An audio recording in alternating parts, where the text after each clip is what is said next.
All right, welcome everybody to the exciting episode of Under the Dome. I'm your host, Allen Ulrich, here with my son, actually, Matt Ulrich. Um, Bob is not able to join us tonight. Bob, it's Christmas time. He works retail, say no more. He just does not get out of the building soon enough. And I've been lucky. He's been able to text me early enough to let me know what his schedule looks like. And yeah, he's just not getting out the door on Tuesdays early enough to make it home. You get on the podcast. So I have Matt doing yeoman work, filling in for Bob tonight. How you doing, Bob? Matt? I'm doing quite all right. I'm doing all right. Um, okay, so we weren't on last week because once again, Bob wasn't able to make the show, and then we tried to reschedule, and neither of our schedules coincided. So I was just going to wait until this week. I'm afraid until after Christmas, Bob's going to be stuck for a while because that's when the mall hours or shop hours, I should say, not because I'm working the mall. The shop hours go back to normal. Um, so Matt, we watched the Miami game last week. They were bad for a half, and then in the second half, it was like a different game, and they seemed to be playing a lot better. Tyler Shough started completing more passes, and it looks like that performance in that second half of the Miami game carried over to the Tampa game. Um, what was your impressions of the game? What did you think? And there he went on me. Okay. Um, he'll be back. He's having problems trying to do this through his Chromebook. He should just do it through his iPad, but I'll text him and see when he's going to get back in. Up there he is already. My iPad's playing a little, decided to do a little trick on me, but I think we were talking about, uh, just talk about what you were saying again. Oh, just what was your impressions of the Saints and Tyler Shough coming from the second half of the Miami game into this game? How do you against Tampa? How do you think he played? Do you think the Saints offense and he have seen to turn the corner? What was your impressions of the performances? Well, my impression is that, by the second half of that Miami game, things did start to click. He, started pushing the ball down the field more, and there's more confidence, and he's got, he feels like he's always learning on the fly, and he handles that trial by fire kind of thing fairly well. First half it was rough, and once the second half got in, he figured out the defense, he figured out what some of these looks are, and he started making smarter plays. His completion percentage looked a lot better. He started to look like, a guy that doesn't let mistakes define him, and he has that short term memory that you look from a quarterback. And I think a lot helped in that against Tampa. First of all, Mason Tipton, already setting a tempo where you're going to be at Tampa side of the field near past midfield, and it just made things open up for Shough as well as the offense, because they got their second opening drive touchdown this season. Yeah, it was the first time the Saints have scored on their very first possession to open a game. Now I know against Buffalo, Buffalo came down the field and scored first, and then the Saints Hmm. got the ball and they scored a touchdown on that drive. But Yeah. it was the first time they took the opening kickoff and went down the field and scored a touchdown. The first rushing touchdown, I think, since Taysom Week Hill six back in week against 6. New Yeah, England. yeah. So that was another good, important tone center. Uh, you know, my big thing with Shough that I noticed from about the second half of the Miami game into the Tampa game, um, he started converting third downs and third and longs. Hmm. Um, he opened up that Miami game, I think, with 3 consecutive 3-and-outs. Yeah. And then once you got past the 3-and-outs, it started. The offense started clicking. Now he threw an interception in that game right before halftime, and then came out firing in the second half. Yeah. I think during the Tampa game, at one point, he had 4 consecutive third and longs converted. Mm-hmm. Um, Third and long used to be a death sentence for this offense. Yeah. The defense started picking up the helmets. The special team started getting ready to come out on the field as soon as it was third. They saw it was 3rd and 8 or 3rd and 7 Mm-hmm. or 3rd and 12. Um, to me, that's where Shough's been the most impressive is on 3rd and long. Doesn't matter the down and distance. He is giving the Saints an opportunity to convert those 3rd down possessions. Yeah. And I mean, that's what I want to look for in a quarterback. I mean, because that was 20. This is not the 2011 Saints by any stretch of the imagination, but the 2011 Saints, that was the thing that made them so damn unstoppable. Was it didn't matter on 3rd down how if it was 3rd and 7, 3rd and 17, Breeze is going to convert that. And that was such a great feeling when you're watching the game that you could do that. But since Breeze retired and pretty much since week 1 of this year, 3rd and long was just a death sentence for this offense. To me, I think that's where Tyler Shough has shown, I guess, the most hope as being the guy going forward. Yeah, because it's not like Kellen Moore is just calling 5-yard outs and just trying to give the punter more room to punt and reduce the risk of it, getting it blocked, unless, he's thinking about field goal.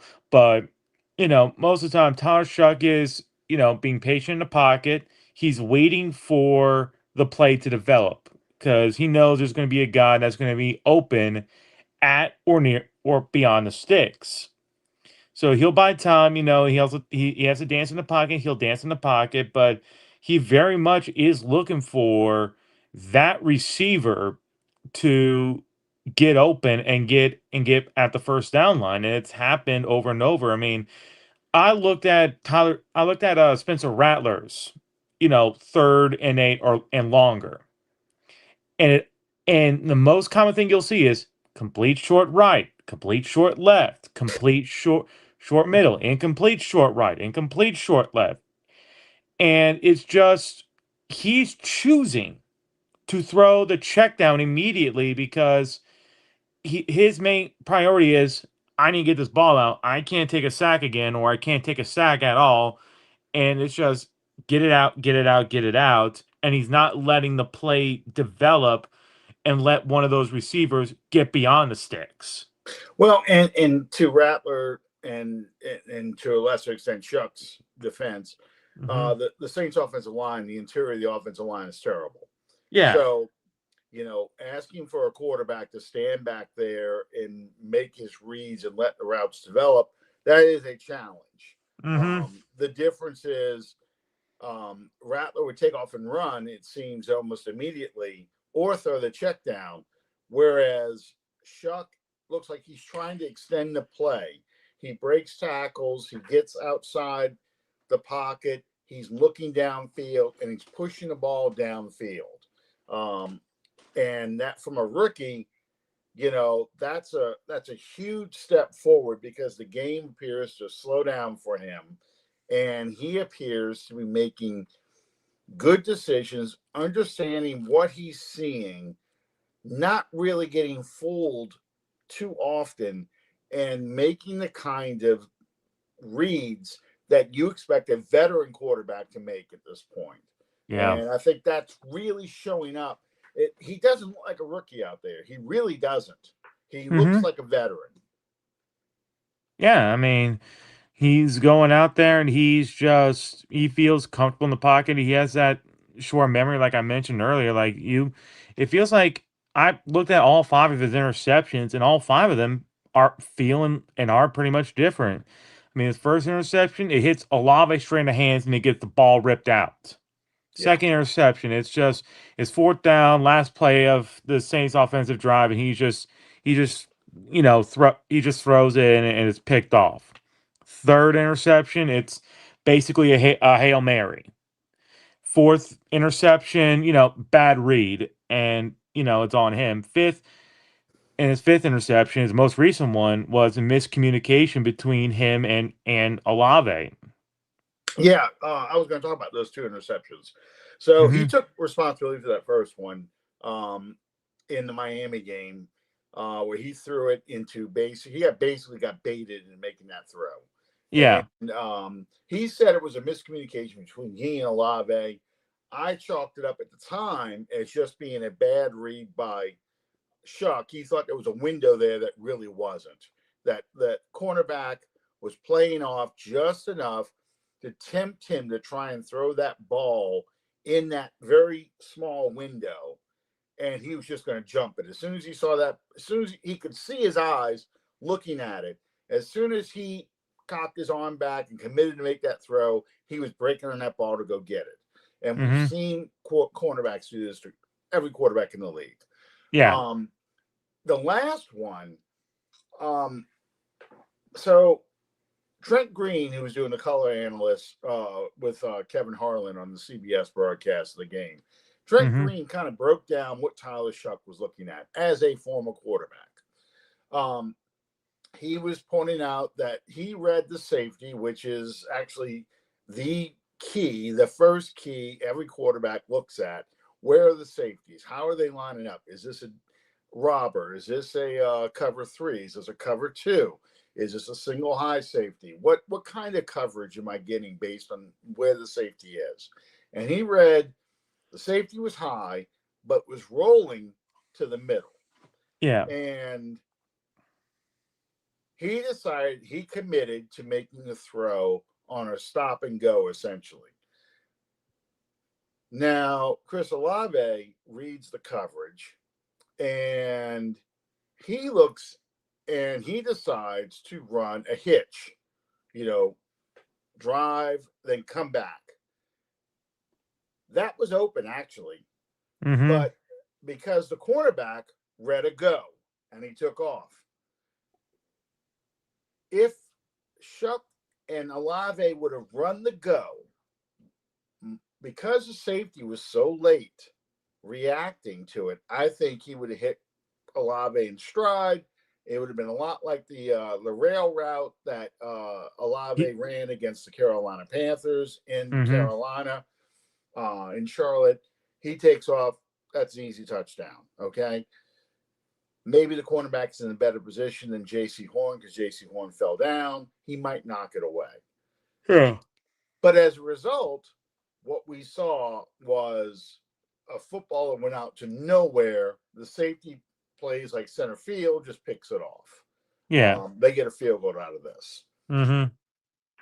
That is something the two of them are going to have to work on. That's something they need to work on in the off season. But I don't blame.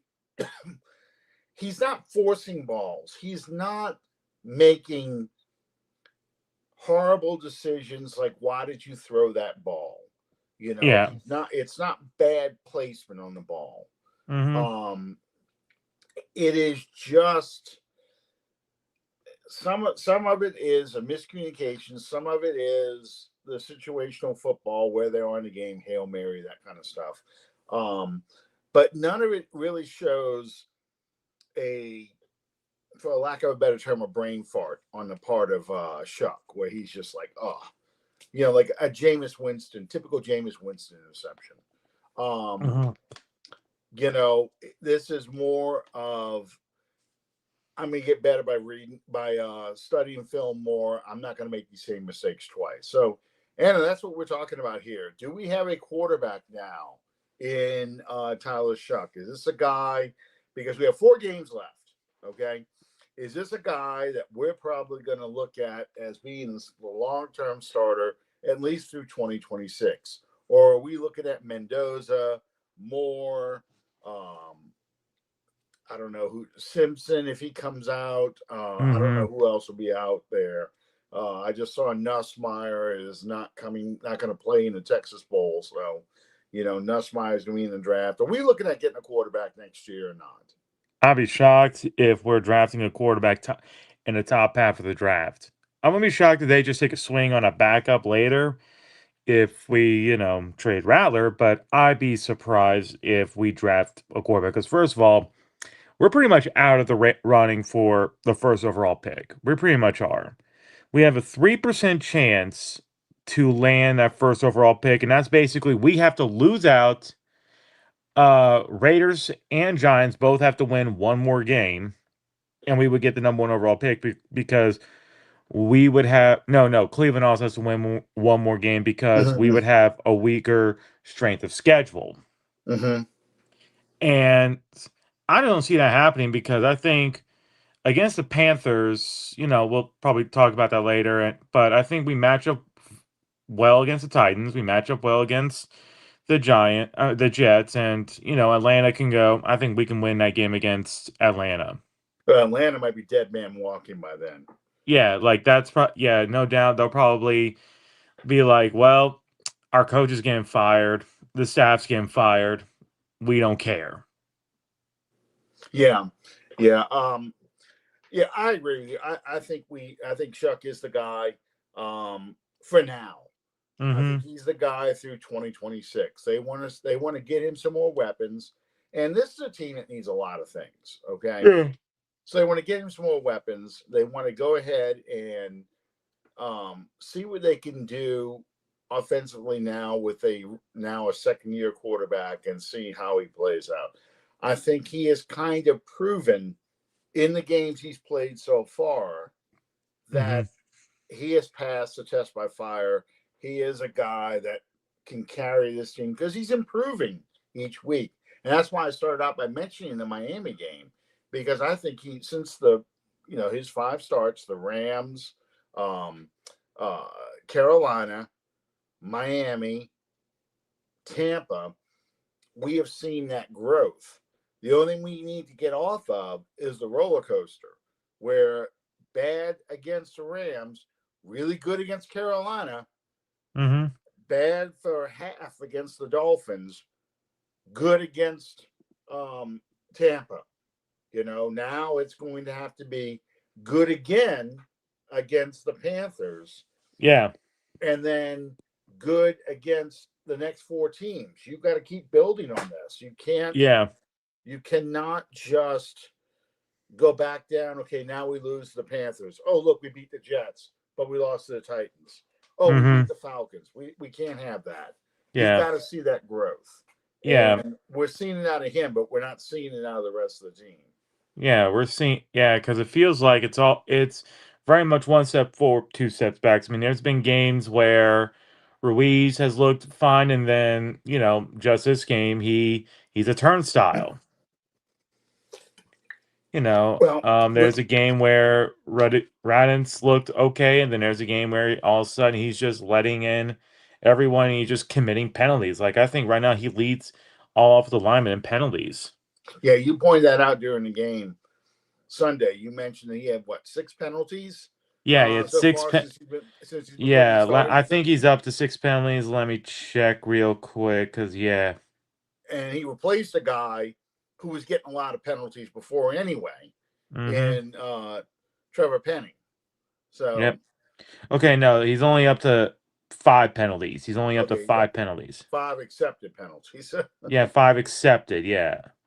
'Cause, yeah. Okay. All right. Yeah. Well, the middle of the line is bad. I Yeah. mean, there's nothing you can do about that other than try and survive these guys. I mean, that second touchdown that Shough scored on, he broke through 3 tackles and was off to the races because they were all committed to the pass rush. In Mm-hmm. fact, Tampa tried to play because of the weather. Tampa tried to play the kind of game where they were going to kind of sit on the 5 and 7 yard pass routes and just rush the quarterback attack the middle of the team, middle of the offensive line, and kind of knock Shough around. And it sometimes it worked, but it didn't work as well as they thought it would because number one, Shough was pushing the ball down the field, but number Mm-hmm. two, Devin Neal. Devin Yep. Neal is yet another pick, another draft pick out of this 2024 draft, or 2025 draft, sorry, 2025 draft. And he seems to be really kind of doing everything that we thought some of the other running backs we've had in here can do. Great pass blocker, tough runner on the inside. Yeah. Even caught a pass, 14-yard pass in the game. When we needed him to run the football, given the rain and the mud and the field conditions, not only did he run the ball effectively, he was able to hold on to the football. He never fumbled. Yeah. I mean, what do you think of Devin Neal so far? I think Devin Neal has been definitely a good surprise. I mean, I watched WWL's Jeff Nowak. He compared him to Seattle's Chris Carson, I think it was number 23. Mm-hmm. No, 32. And they're both late round draft picks. They're about the same build. I thought Carson was a little stronger than than Neal, because Carson at times would just break tackles like there were no sweat. But but yeah, Neal has definitely been surprised. I thought it took a little bit for him to finally get involved, but once he did get involved, it felt like every time they gave him a run up the middle, he would immediately get 3 yards every single time. Yeah, exactly. Um, I mean, and it was beyond 3 yards. He was getting 4, 5, 6 yards of carry at Yeah. times. I mean, he was breaking tackles. He just moved. He moved the ball, Mm-hmm. and they got Hull and how do you say this person's name? Number 30, Audric Histamine. Histamine. Okay, Yeah. he A lot of Saints fans won him last year because he was in last year's draft, and Denver took him. And Sean Payton didn't like him afterwards. yeah. Well, he seems to be the three of them seem to be good inside runners, which kind of tells you what kind of Hmm. offense Kellen Moore really wants to run, Yeah. um, and kind of leads you into thinking what kind of off season this is going to be because he wants to run inside running. He wants a lot of inside running. Yeah. We don't have a back that can run inside. We've been trying to run Kamara inside, running Miller inside. Right now, we're running these three guys inside. Hmm. Um, well, to run the ball inside, you got to have two really good guards. So, getting maybe a free agent guard and maybe drafting a guard, to upgrade the middle of that line. Maybe that's what Kellen Moore is looking to try and do Yeah. to get this offense to be better. Um, I love Neal right now. I really am impressed with his approach to the game. Yeah. Um, And I asked Underhill this question on his mailbag. I asked him because you look at the Chicago Bears. What they did was mhm, they said, "We're gutting this interior offensive line, getting 3 new stars." They traded for 2 players, Jonah Jackson, Joe Tooney, and they signed Drew Dahlman, former Falcon, to be the center. And they're one of the best run offenses in the league mhm, because that interior off the line is just moving bodies. And I right. feel like the Saints should do something similar. I feel like you cannot go another season with Cesar Ruiz at guard unless your plan is also to fire the offensive line coach Brendan Nugent. Because Well, there's enough evidence to show that Cesar Ruiz just does not work well with Brendan Nugent. I mean, he did fine with Monroe. I think he had one of his better seasons when he had, John Bolton, who's a top 3 offensive line coach, mhm, and yet the moment he gets back to Nugent, he's making the same mistakes that he made when he was in his first 2 years as in the league. It's not it's it's just frustrating. Well, that asks as that leads to this question. Hmm. Uh, so, are you replacing Ruiz or are you replacing the offensive line coach? Well, it depends on. Because this offensive line coach was not one of Moore's choices. This was a Loomis decision because Yeah, we couldn't even hire him until after the Super Bowl. A lot of the good coaches were gone. You yeah, know, some of these coaches may become available, may become available after Black Sunday and the Senior Bowl and so forth. Are you looking at replacing him? yeah. I mean, I would rather replace him just because you want to get the retreads out of the building. You don't want to have all these guys that still have that Sean Payton, kind Mm-hmm. of stink, lack of a better word. And you want to see what Rolodex Kellen Moore has up his sleeve. Because first of all, I feel like the defensive staff I feel like he hit. I don't know if that was more of Sean Payton. I don't know if it was more Loomis. I don't know if it's more Kellen Moore. But he put together. But that's a really good defensive staff. Now I want to see more Kellen Moore's Rolodex and see him kind of put together that offensive staff, more of his guys. Because Mm-hmm. maybe because clearly guys like Nussmeyer and Tolzien, and I would say Pagnetti were more of his guys. Yeah. But Hazlitt, Joel Thomas, Brennan Nugent, those very much feel like Loomis guys. You can just tell. Yeah.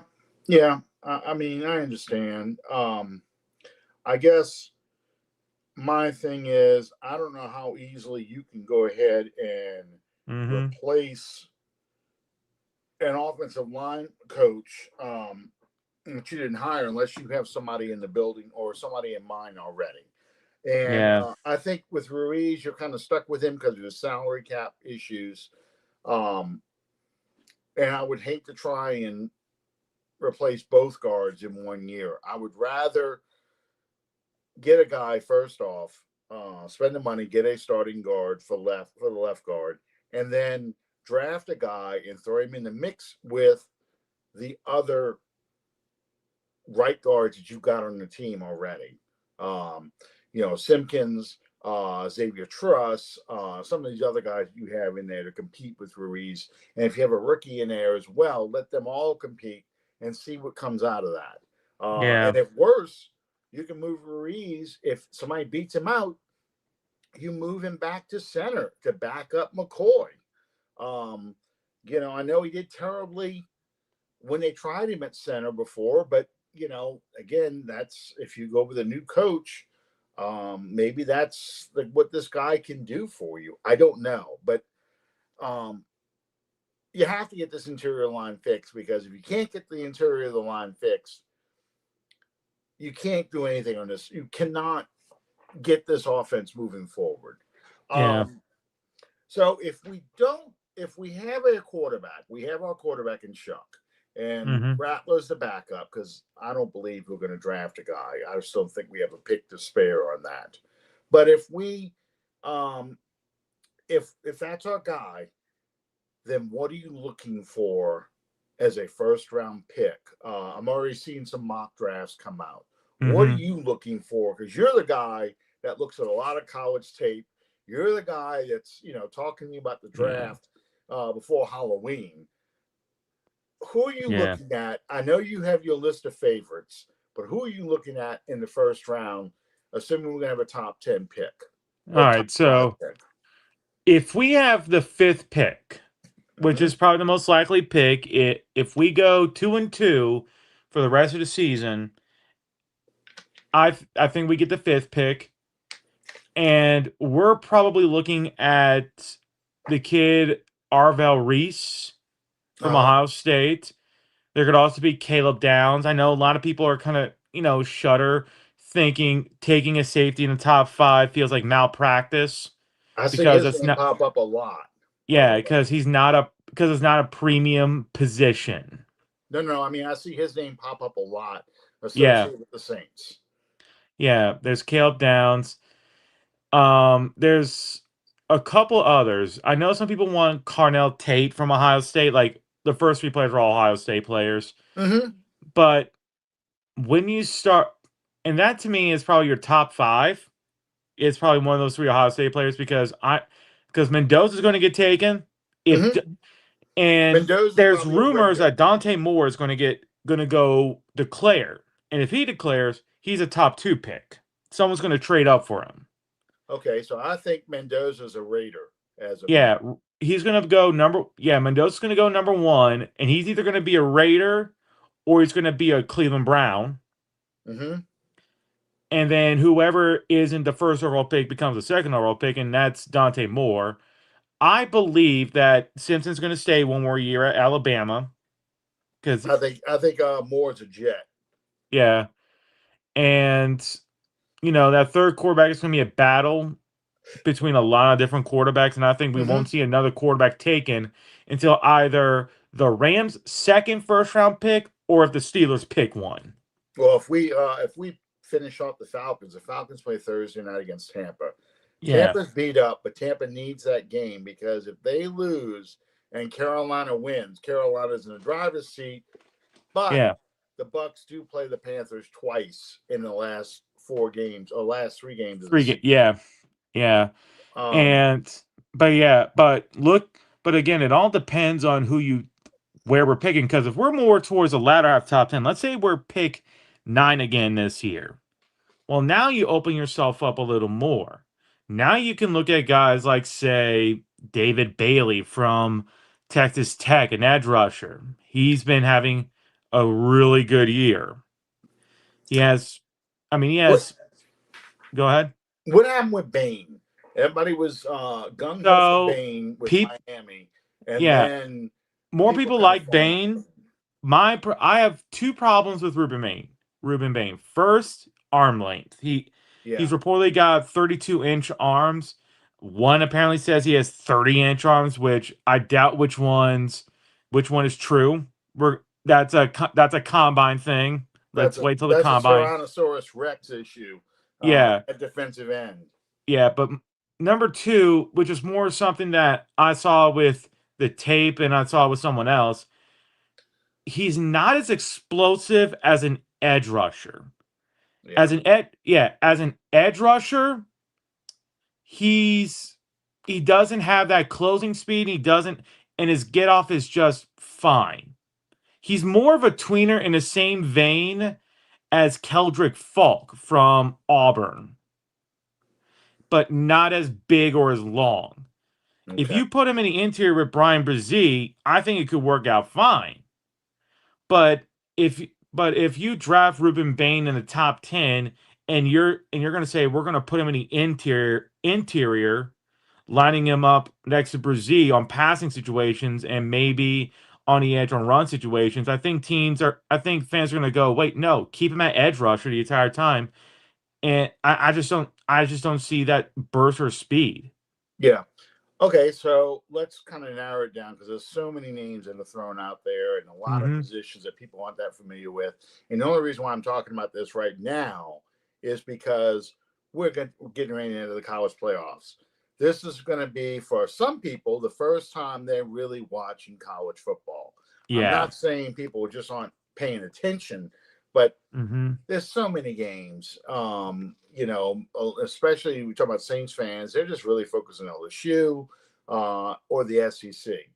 A lot of teams they just don't watch. So now that we're in the college playoffs, you're going to start seeing people are going to start focusing on these guys now. Yeah. So your top positions would be what? What positions would you address or you think are worth addressing in the first round, a top 5, maybe top 7 pick? I would go in this order. I would say edge rusher, Okay. receiver, and if he actually does declare Jeremiah Love. The running back? Yeah. You're taking a running back in the first round. Yeah. Okay. Yeah. That's fine. What we just got finished talking about with Devin Neal and all these other running backs. What do the Saints want to do? They want to look at the Philadelphia Eagles offense from last year that Kellen Moore Mm-hmm. coordinated. That gives you a pretty good idea of what he's looking at doing. This is the same thing he did in Dallas with Yeah. Xavier Elliott and Dak Prescott. Big physical receivers, a big power back to run between the tackles behind a great offensive line. We don't have any of that right now. Mm-hmm. That's where Moore wants to go. So I can see that. What about that safety you mentioned earlier? Yeah, Caleb Downs, I wouldn't mind him either. I think Caleb Downs would be a great addition. I think he's interchangeable with Sanker. If you want to put Sanker closer to the line, let him be closer to the ball because he's a great tackler. That's fine. Or if you want to have Downs closer, having him be that hawk because he's a little more explosive, a little more. T- he has better ball tenacity. He just feels like he makes a play on the ball. Yeah, you're talking But about yeah, he'd maybe be. having him replace Justin Reed, for example. Yeah. The only thing is that when you draft like a safety in the top 5 or top 10, you have to have higher expectations because you're basically saying we're drafting you this high because we think you're going to be an all pro player. Anna says one more offensive lineman in the first round, I'm going to lose it. You mean to tell me that she's unhappy if we draft yet another tackle and this time we throw him at guard? I don't want to do that. Yeah. There's a couple players that would do that too in this draft, but you can wait until the third or fourth round. Yeah, that's my issue with this. I think right now, and this is my problem with drafting a safety. Mm-hmm. Although this safety could be a difference maker, it could be a Troy Polamalu or Reed um, from Baltimore, kind of difference making safety. Yeah. I think you have to get an edge rusher or an offensive skill player like a receiver because the Yeah. tight ends stink, right? The tight ends just are not going to be Yeah, the very tight good. end class is not that good. A lot of these guys are just very small. Some of them are good blockers, some of them are fine receivers, but You're you not I really think getting there's an only upgrade yeah, from what you got. like if you're looking for a guy like Tyler Warren, wait next year. You'll Yeah. probably find him next year. If you want a You're, guy that's like if you want a guy that's probably closer to say Harold Fannin, you might find him. what about your favorite tight end from Vanderbilt? Oh, Stowers? Sowers. Sounds like player of the day for the Saints, Stowers. Yeah. Kansas City cut him yesterday. Cut him before they came to camp. Yeah. Sowers. I mean, he's a day 3 pick if he comes Yeah, back. he Yeah. sa- he sounds like a receiver type more than a blocking type. I mean, it's for Which some of is, these guys, they just sound like bigger. The more you read about them and you see their build, you're just like these sound like bigger slot receivers, like yeah. Jawan Johnson, than actual inline tight ends. I don't want to. I'm so scared to mention this, but I have noticed it. I hope others have noticed it too. Yeah. Since Shough has been in the lineup, you know, knocking on particle board here. Mm-hmm. The very quietly, Juwan Johnson's become a little more consistent catching the ball. He's catching it with his hands. He has dropped a couple, but I mean, he's not dropping the critical ones. Chris Olave is dropping the critical ones, but Yeah. you know, he's not the guy people just losing their shit over for Mm-hmm. dropping a pass like he was early in the season. Um, I don't know if he's doing a better job concentrating. I don't know if that Shough is just throwing a much better ball for him. That's a much more catchable ball. It seems to be, but for whatever reason, he is playing better. That doesn't mean we can't use an upgrade, but yeah, I'm glad you have noticed too, Anna. I just been so afraid to say anything because that's like saying, "Oh, this kicker never misses." Yeah, that's Yeah. you're jinxing him.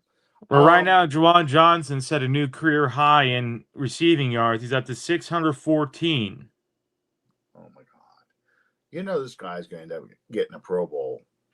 Yeah, No, as probably an alternate, but yeah, I'm kind of looking at it. So looking at some of his stats, since Shuck's been there, I mean, like his worst game where he's caught, catch wise was in Miami, where he had 9 targets and only 5 catches, but otherwise, he had 4 targets, 3 catches, 4-4, 7-6, 9-5, and just against Tampa, 4-4.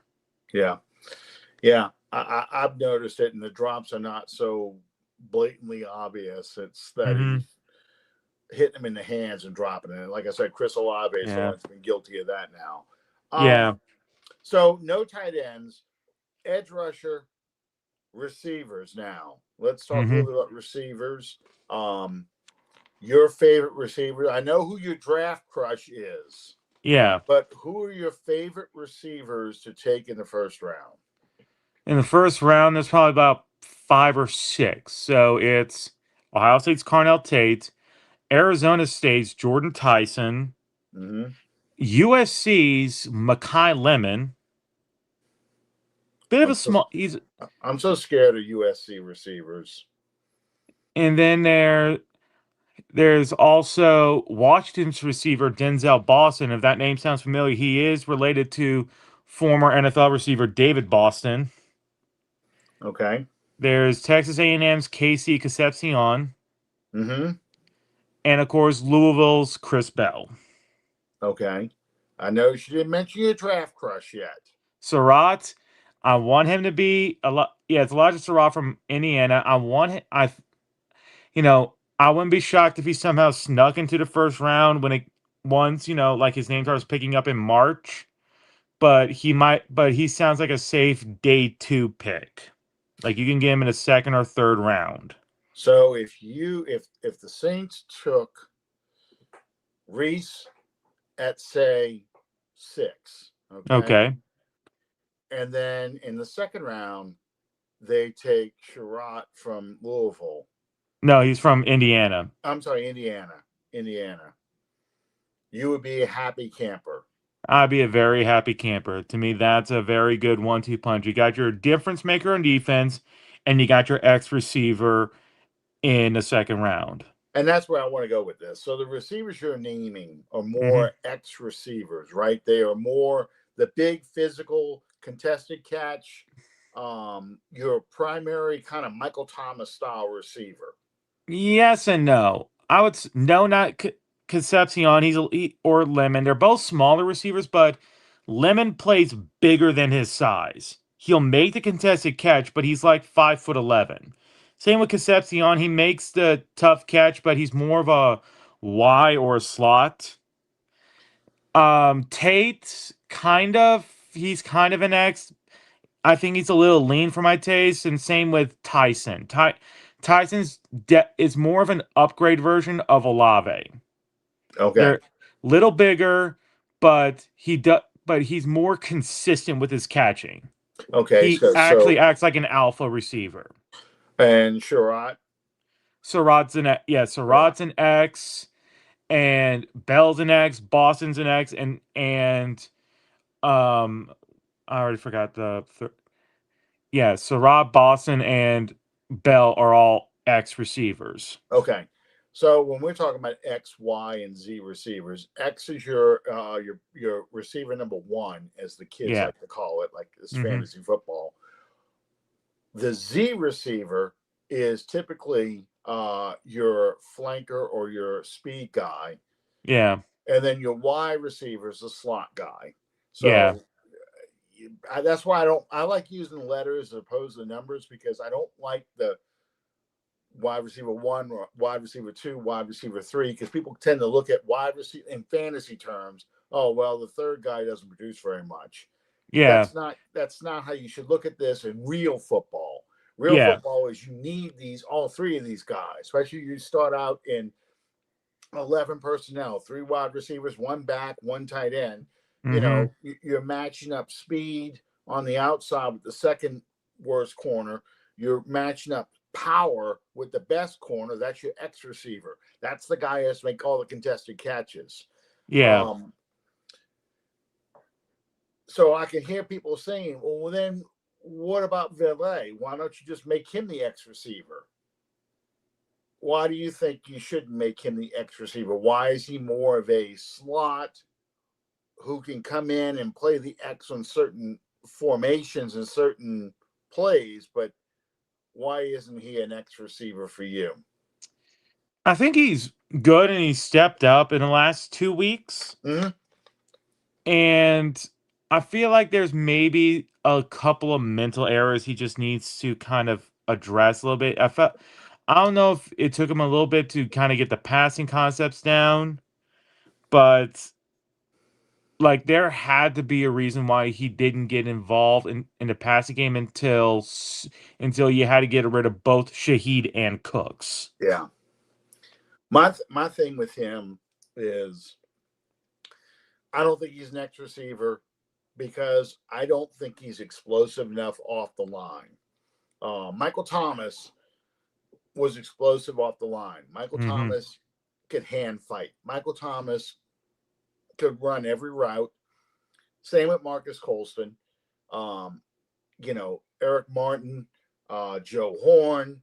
Those are guys that just outstanding route runners who can make a defensive back think it's the same route no matter what, doesn't give away his tells, and just they're so good with their hands and body control, and they can get off the line so quickly. And you try and press them, they know how to get your hands off of them so they can move. And I don't think Valet is at that level. I think Valet is just a good physical receiver who is going to go out there and you can put him in certain formations. You can do certain things with him. But if you try and make him your primary target, I think you're going to get in trouble. He's not a Puka Nacua. He's not a Cooper Kupp. He's not one of your top receivers. So we're looking at first round picks, X receivers. We're looking at a guy who's going to catch anywhere between 70 and 85 and 90 balls. Okay. It's going to be, maybe 7 to 9 touchdowns, at least 5. He's going to be somebody who you can be looking for on third down. Be somebody who has to make the tough catches, who has leaping ability, that kind of stuff. I think Valet has some of it, but not all of it. Valet has shown more, and he seems to be getting more in tune with Shough. But I think Valet is kind of a, how do I describe him? He's kind of,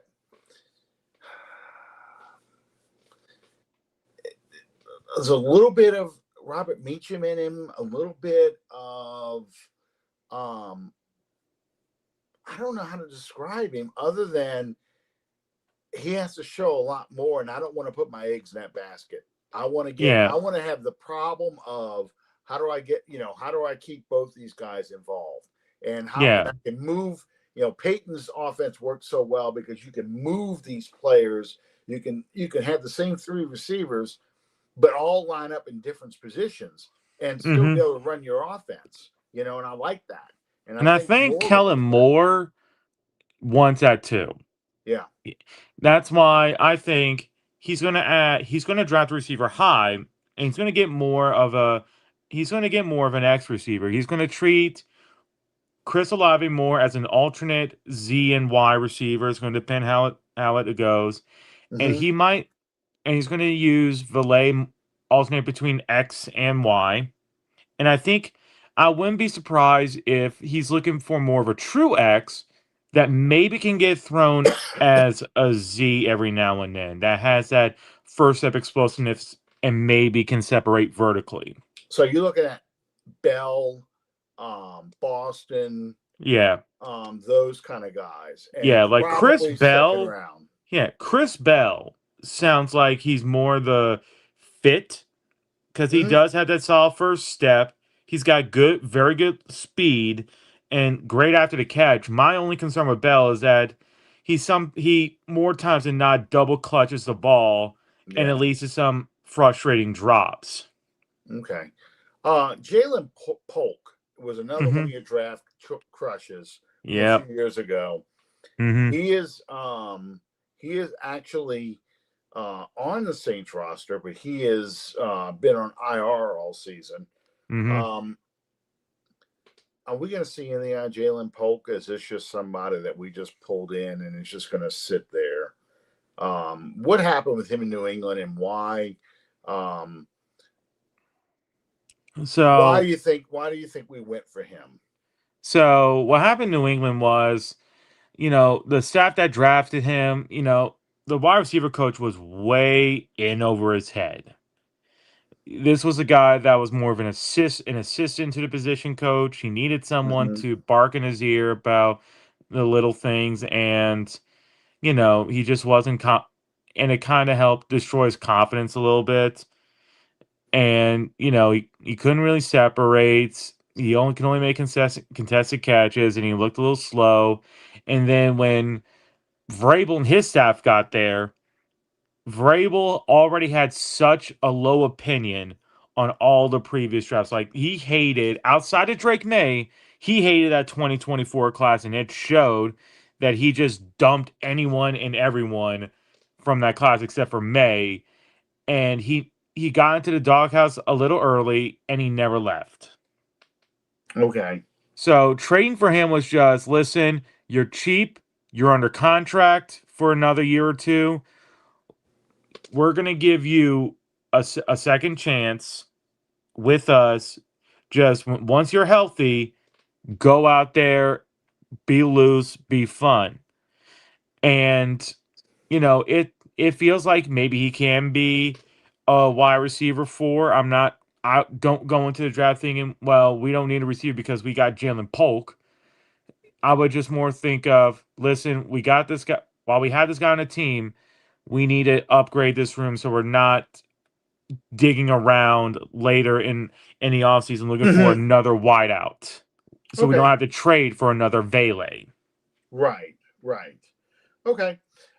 Yeah, like the guard position, I think we're looking at a complete overhaul of this wide receiver room. Uh-huh.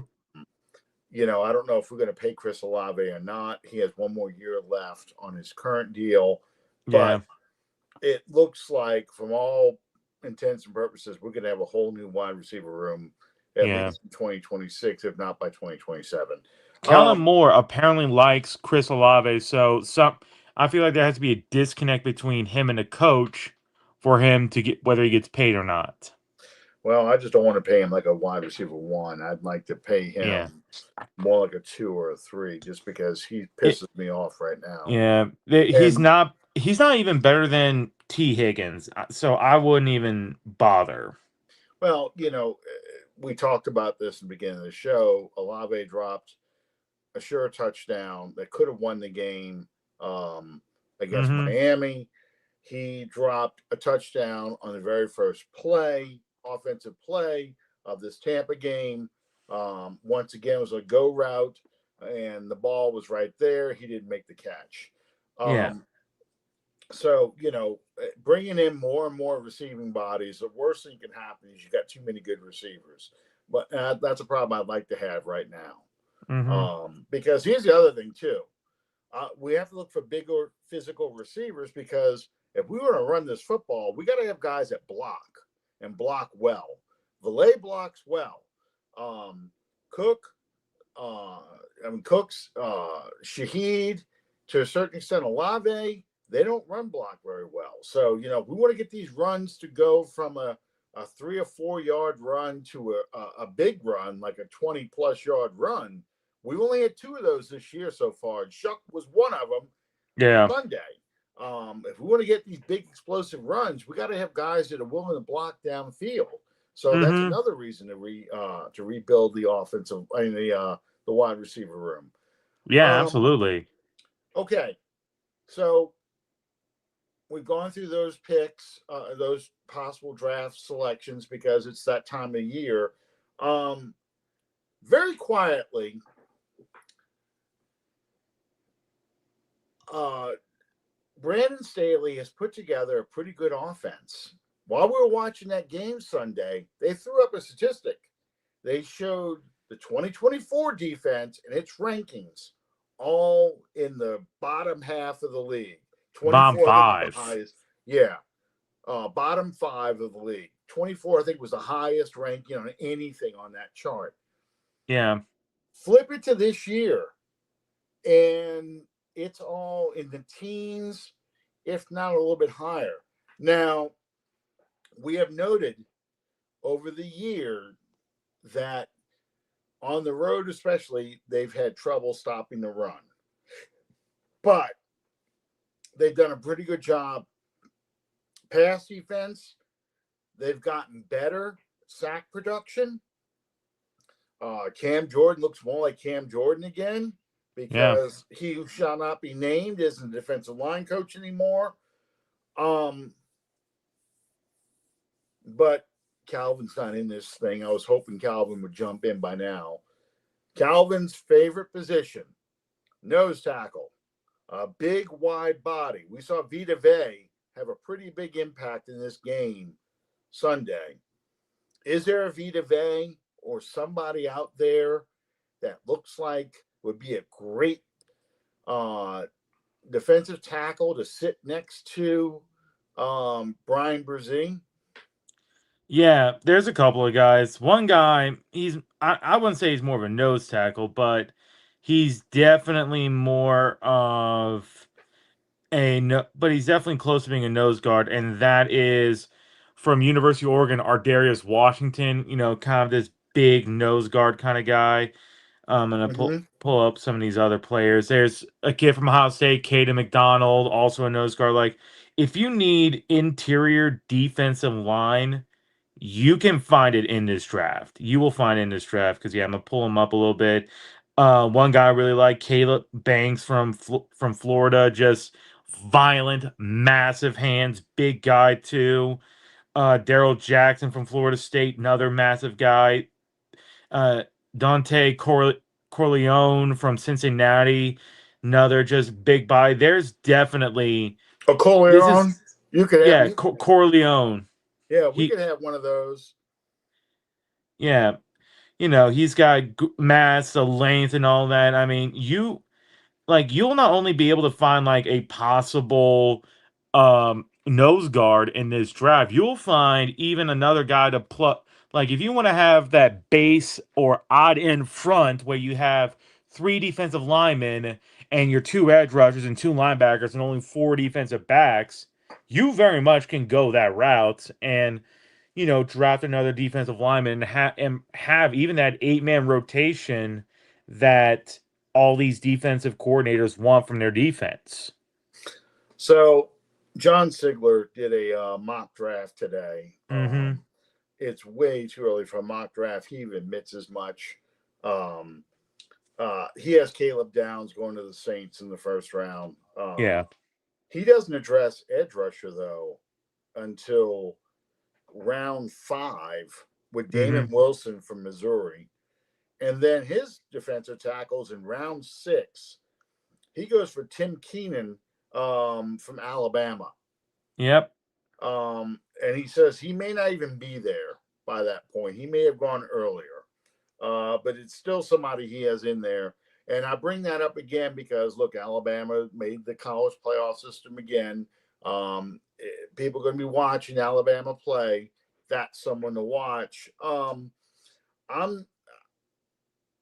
I kind of like his draft, but I kind of don't like his draft because I think like he took a guard in the second round from Texas A&M.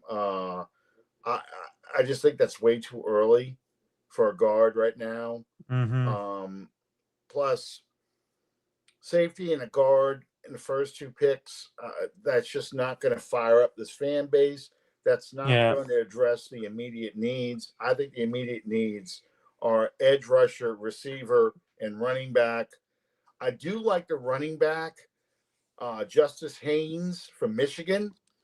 Mm-hmm. but he's not my favorite running back. I'm Yeah. looking for more. I'm looking for more of a big guy with speed. I'm looking for a Saquon Barkley, but I'm looking for Yeah. a Saquon Barkley type of player. Yeah.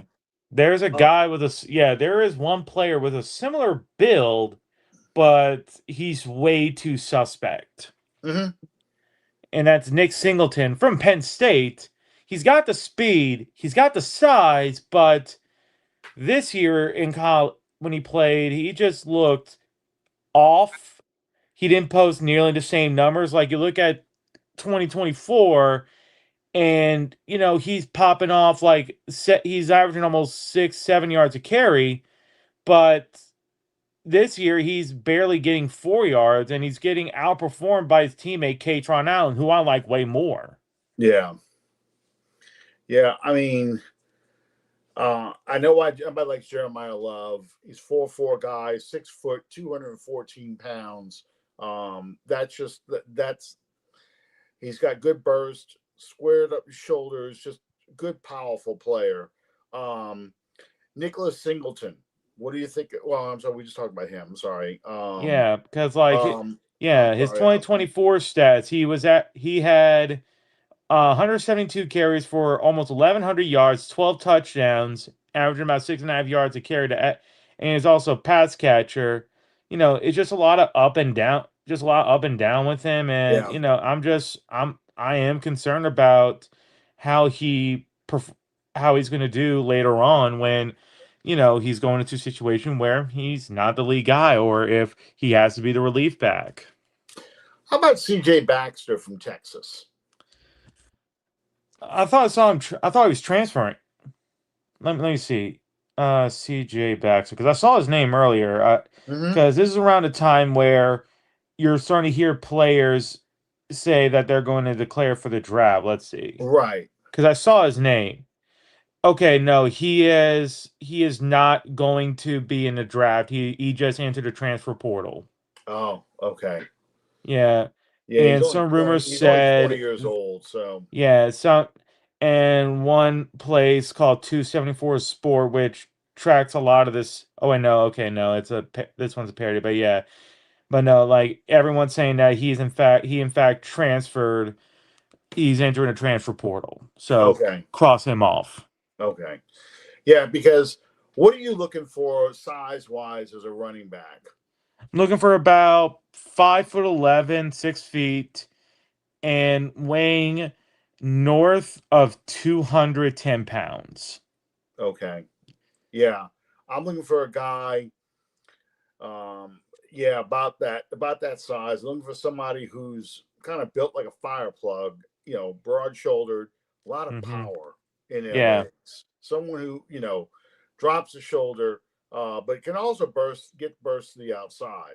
So yeah. I mean, someone's gonna ask you about a guy like Jonah Coleman from Washington, Hmm. or who is under your size. He's 5'9", 228. Uh, Yeah, or the other running back at Penn State, Katron Allen.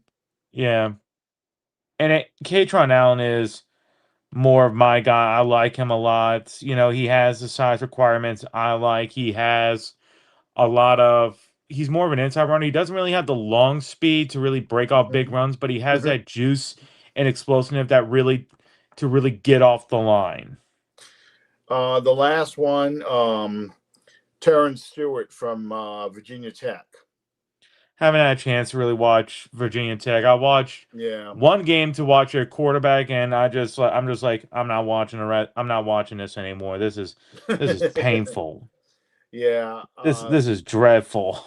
Yeah. His nickname on here, or his according, I'm looking at NFL Buzz, by the way. Mm-hmm. They describe him as a workhorse back. So, Yeah.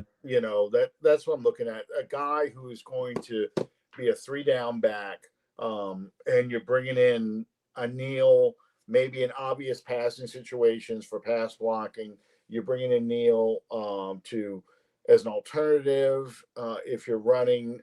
If you're gonna start um, giving your main guy a break for a little while, that kind of stuff. That's what I'm looking at these guys for. So, Yeah. but you can tell by the names I'm throwing out and the stuff I'm looking at, because obviously I'm just throwing names out for people to go back and look at. Starting after the Army Navy game, starting next week, the college playoff system and the bowl games start happening. Guys Yep. start looking at saying, okay, this is somebody the Saints would get because we don't have to worry about quarterback. We're good on quarterback. We just have to work on filling some of these other needs to build a team around Shough at this point. Mm-hmm. Last thing before we get out of here, Panthers on Sunday. We're looking at spanking the Panthers, but the weird thing is, like Tampa, we do better in their stadium than we do playing the Panthers at home. When we play the Panthers at home, we either lose or it's a close game in recent years. Outside of 2024, where we blew them out of the water. Yeah, okay. But I was thinking about 2023 to end the season, that horrible game in 2023 Yeah, against Sam 2022 2023 was a bad game, but it was just one of the more uneasy experiences because the offense looked terrible. 2022 was a really weird game. We lost 10-7 after scoring a touchdown, and then just we couldn't do anything else. We had the Chris black Olave dropped a pass. He gave Yeah, up it running was that run. the black jersey with the all white pants. Yes.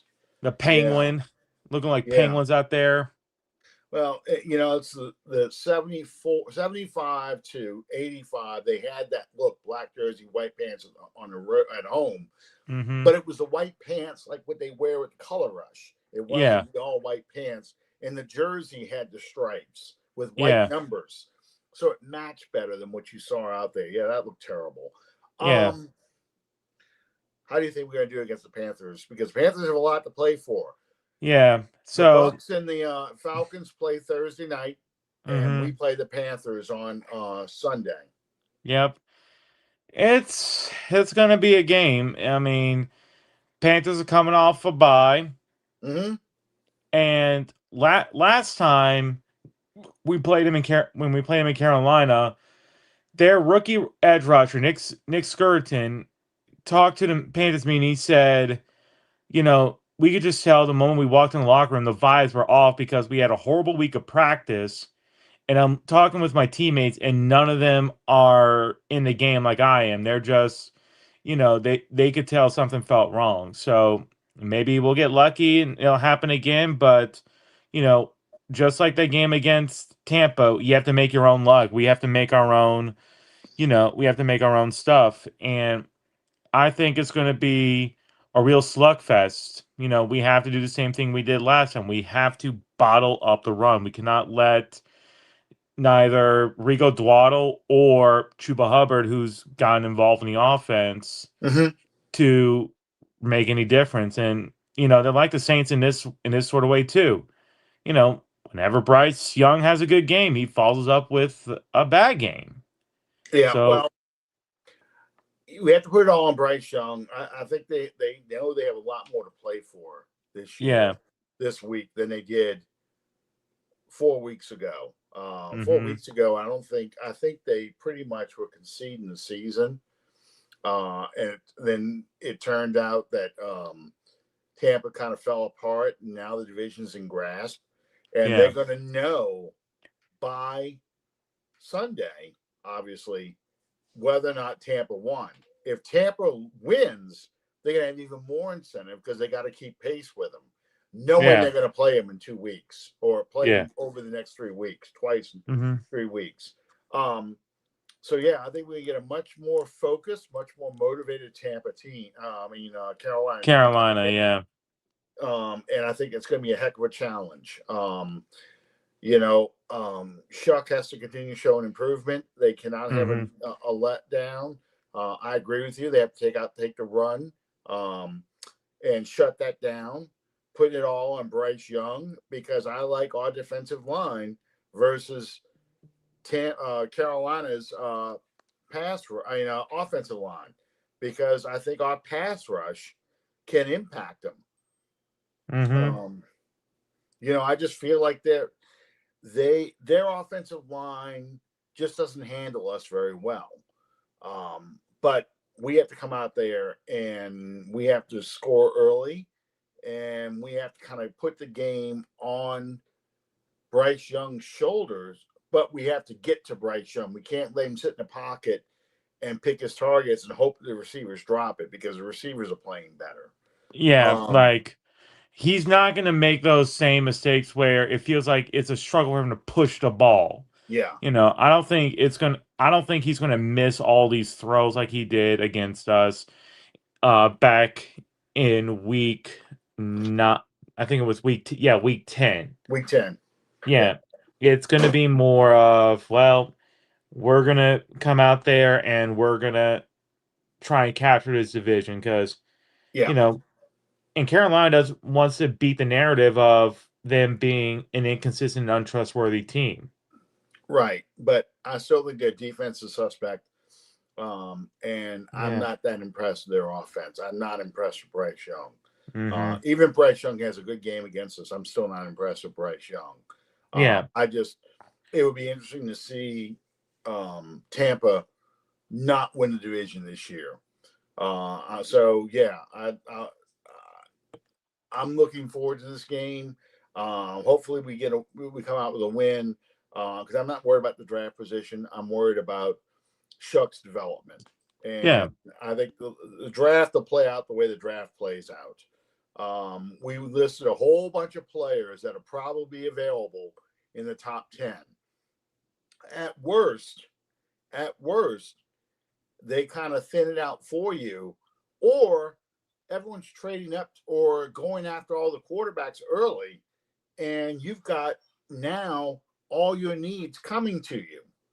So edge rusher, wide receivers, those guys are all falling to you. Even safety are falling to you.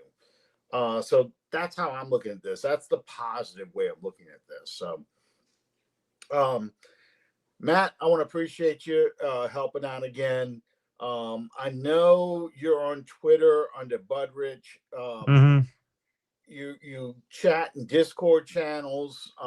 You hosted a thing on Shough Sunday after the game in Spaces, I believe. No, I did that stuff last week. Yeah, Sunday I went on a Spaces thing about Shough. I wasn't like a host or anything. I just went on to listen Okay. and talk a little Okay. bit.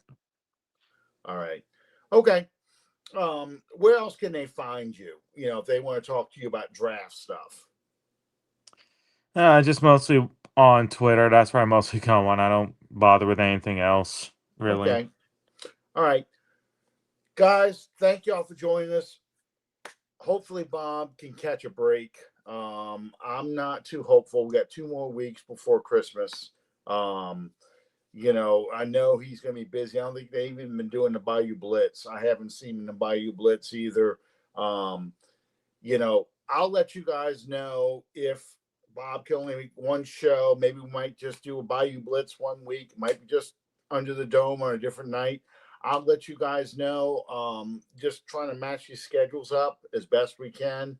Everybody's Christmas shopping, doing the things they got to do and stuff. So I appreciate y'all sticking with us.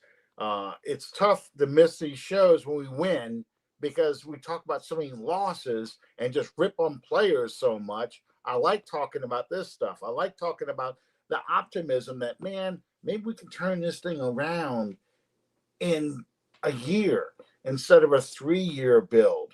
Maybe with this draft class that looks as good as it does, we can turn this thing around a lot quicker. That's why I want to get Bob's thoughts on these things too. I know Bob's still trying to publish his articles, follow those things. And in the meantime, we'll see you next time under the dome, hopefully on Tuesday night again. Thank you guys for joining us. Thank you, Matt. And y'all have a good evening.